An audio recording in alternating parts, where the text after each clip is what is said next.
हरे कृष्णा। तो आज हम श्रीमद् भागवतम से फर्स्ट कैंटो प्रथम स्कंद अध्याय 14 श्लोक नंबर 9 पढ़ने जा रहे हैं। यस्मान्नः संपदो राज्यं दारः प्राणः कुलं प्रजः आसन् सपत्ना विजयो लोकाच्छायादनुग्रहात्। यस्मान्नः संपदो राज्यं दारः प्राणः कुलं प्रजः आसन् सपत्ना विजयो लोकाच्छायादनुग्रहात्। अनुवाद और तात्पर्य श्रील प्रभुपाद के द्वारा। श्रील प्रभुपाद की जय। अनुवाद।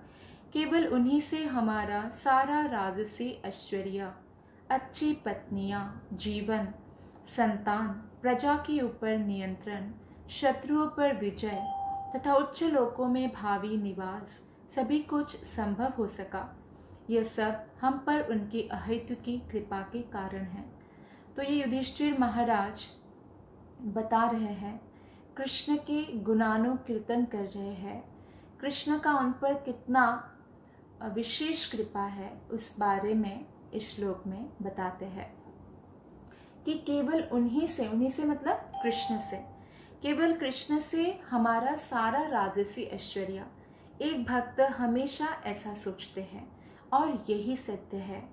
जो भी हमारे पास धन ऐश्वर्य है या सुंदर शरीर है या मटेरियल कोई भी ऑपुलेंस है, मटेरियल ऑपुलेंस मतलब भौतिक संपदा, जैसे आपका बहुत उच्च शिक्षा आपने प्राप्त किया है या आपके जीवन में बहुत अच्छे लाइफ पार्टनर है, अच्छी पत्नी है, अच्छे पति है या संतान अच्छे हैं, या जो युधिष्ठिर महाराज राजा थे तो प्रजा के ऊपर उनका बहुत सुंदर नियंत्रण था। एक पिता के भांति उनका पालन करते थे, जैसे पिता बच्चों का पालन भी करते हैं और साथ साथ कंट्रोल भी करते हैं, दंड भी देते हैं अगर कोई गलत करते हैं। तो ऐसा नियंत्रण, सुंदर नियंत्रण युधिष्ठिर महाराज का था और जितने भी शत्रु है सब पर उन्होंने विजय प्राप्त कर लिया था। और इतना ही नहीं, वो ये भी जानते थे कि उनका जो नेक्स्ट लाइफ होगा वो उच्च लोक में होगा, भगवत धाम में होगा। तो ये सब संभव, वो कहते हैं ये सब जो संभव हो सका ये भगवान श्री कृष्ण की हम पर अहेतुकी कृपा के कारण हो सका। तो अहेतुकी कृपा का मतलब है कि बिना कारण ही कृपा करना। कृष्ण के अलावा और कोई अहेतुकी कृपा नहीं कर सकते। कृष्ण से ही, कृष्ण ने जो अपना ही विस्तार किया है विष्णु रूप में, वो भी अहेतुकी कृपा नहीं करते हैं।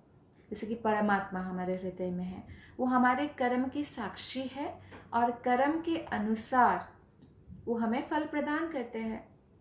लेकिन कृष्ण, आप देखिए कृष्ण को, पुतना उनको स्तन में जहर लगाकर दूध पिलाई, लेकिन उन्होंने उनके माता के भाव को देखा। पूर्व जन्म में पुतना बलि महाराज की पुत्री थी और जैसे ही वामन देव को देखा था कि बलि महाराज के पास एक छोटा सा ब्राह्मण बालक आया, उनके मन में आया कि काश ये मेरा बेटा होता, मैं इसको दुग्ध पान कराती, इतना प्यारा है। और बाद में वो जब देखा कि पिता का समस्त संपत्ति ले लिया, तुरंत ऐसी भावना आई कि अगर ये मेरा बेटा भी होता तो मैं इसको जहर डाल पिला के मार डालती।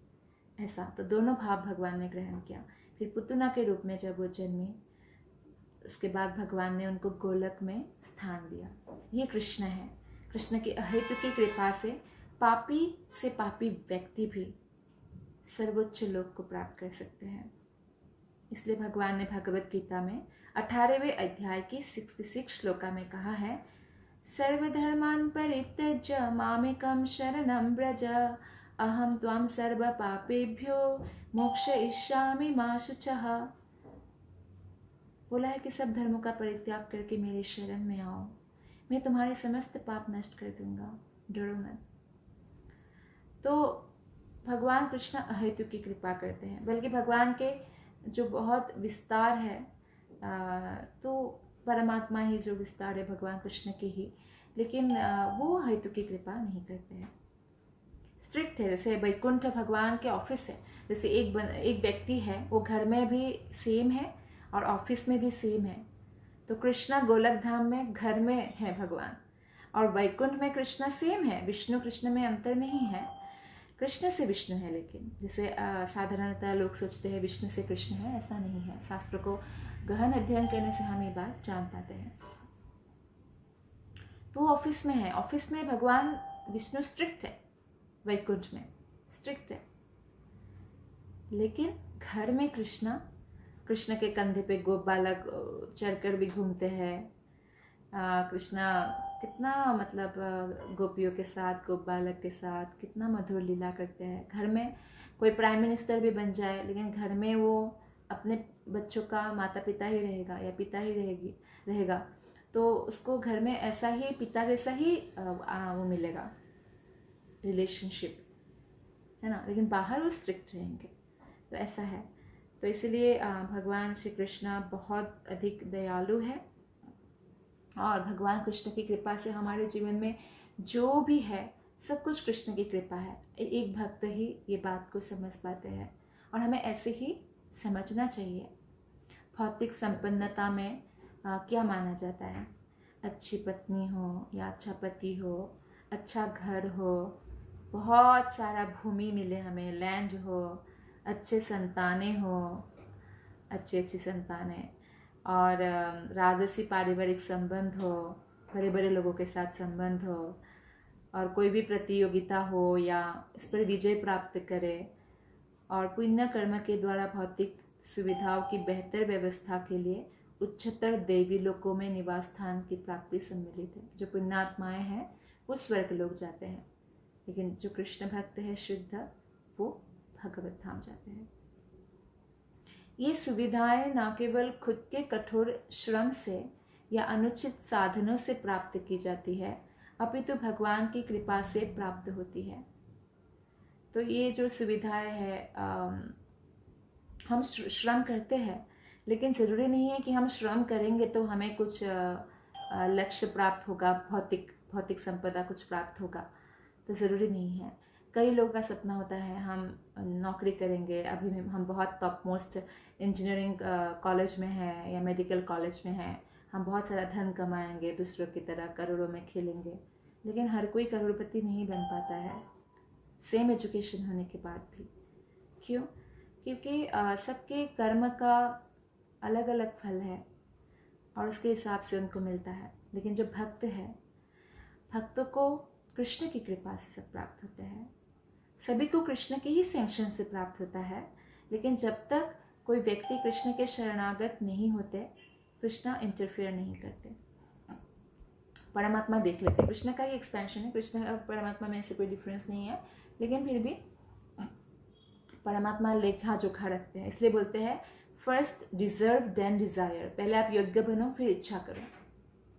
लेकिन अगर हम कृष्ण की सेवा में लगे रहेंगे प्रामाणिक गुरु की आज्ञा से, तो कृष्ण हम पर अहेतुक की कृपा करते हैं। ये कृष्ण की महानता है, बहुत भक्तवत्सल है।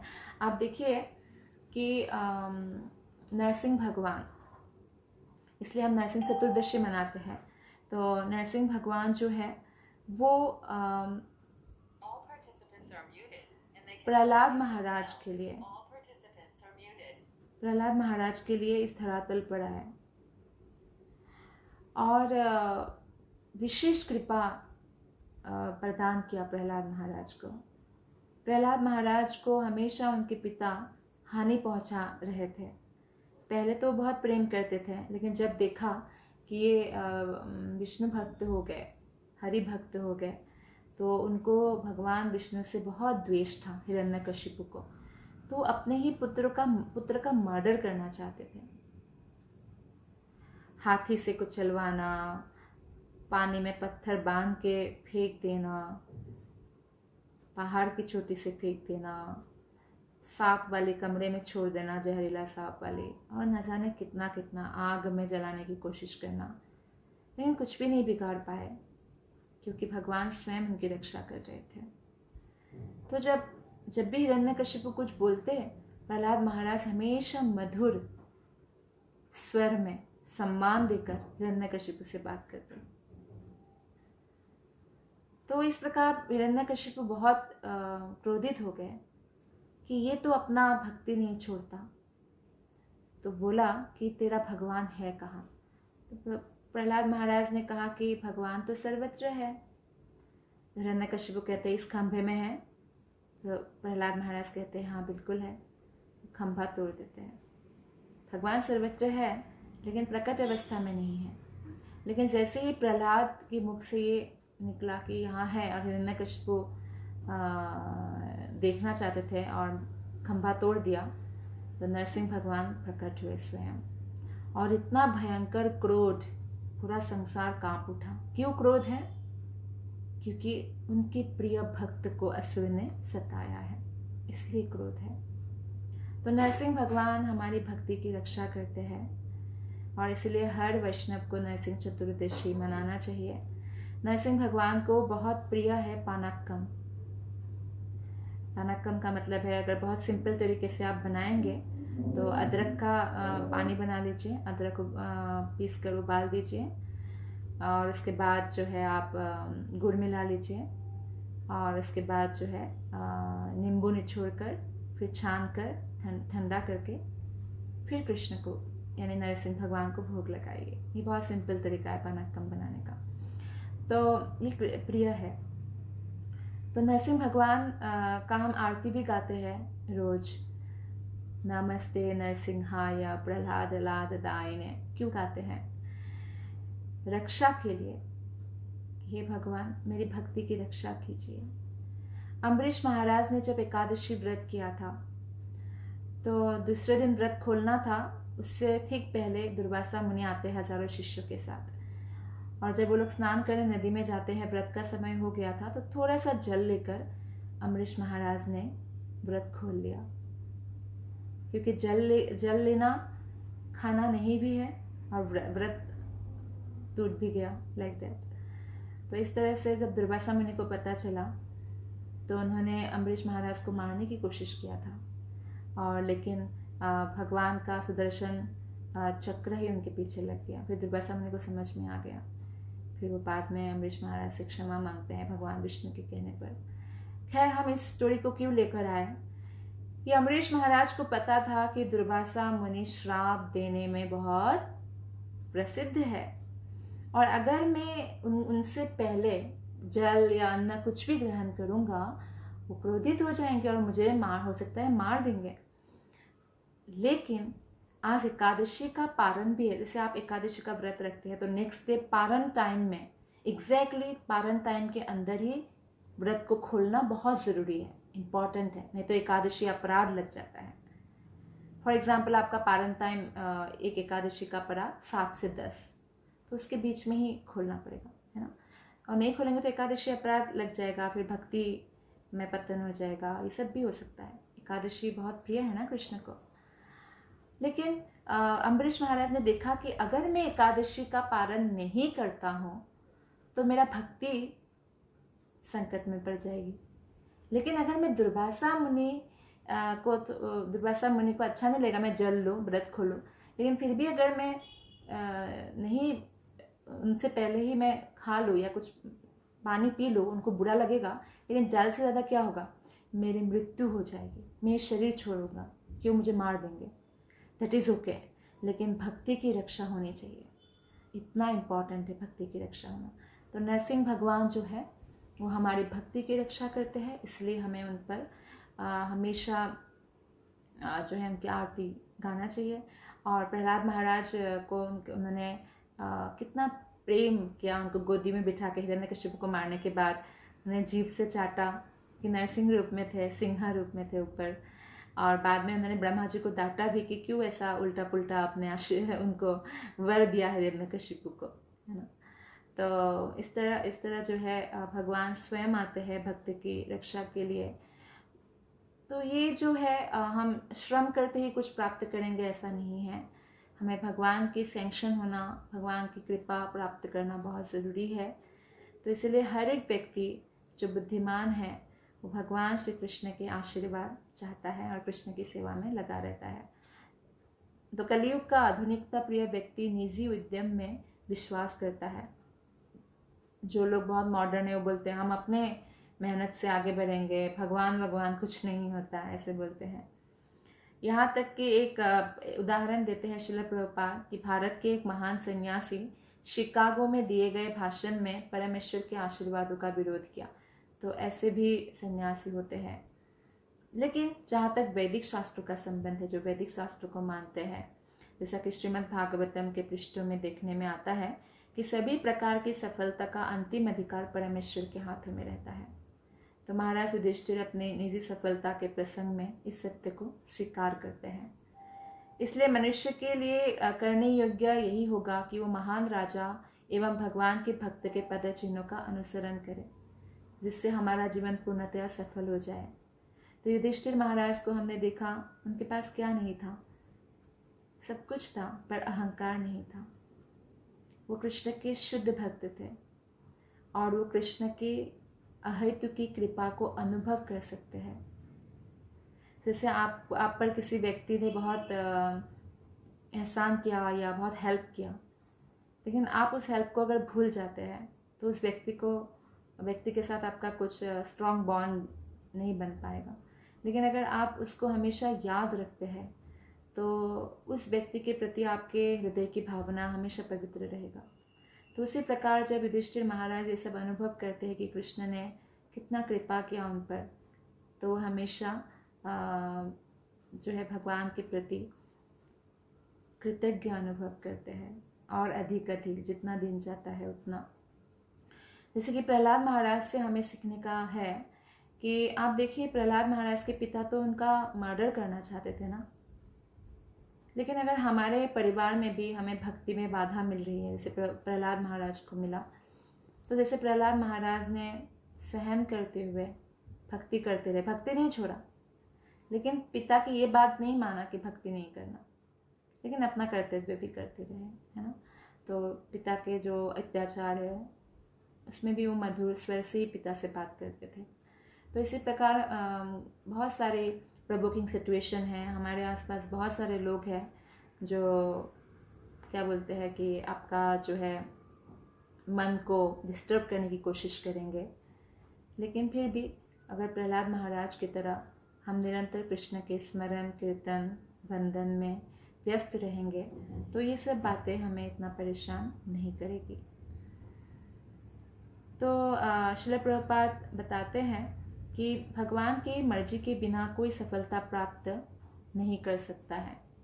जैसे इसमें उदाहरण देते हैं कि कोई मान लीजिए डॉक्टर है, चिकित्सक है या वैद्य है, तो अपने जो रोगी है, कई सारे डॉक्टर के पास बहुत सारे रोगी जाते हैं, तो कोई ठीक होता है, कोई ठीक नहीं होता है। कोई बहुत अच्छा फैसिलिटी, अच्छा मेडिसिन देने के बाद भी मृत्यु हो जाती है। किंतु कभी कभी एकदम आशाहीन रोगी के बचने का कोई चांस ही नहीं है, तो उसका उपचार आश्चर्यजनक रूप से हो जाता है, अपने आप ठीक भी हो जाते हैं।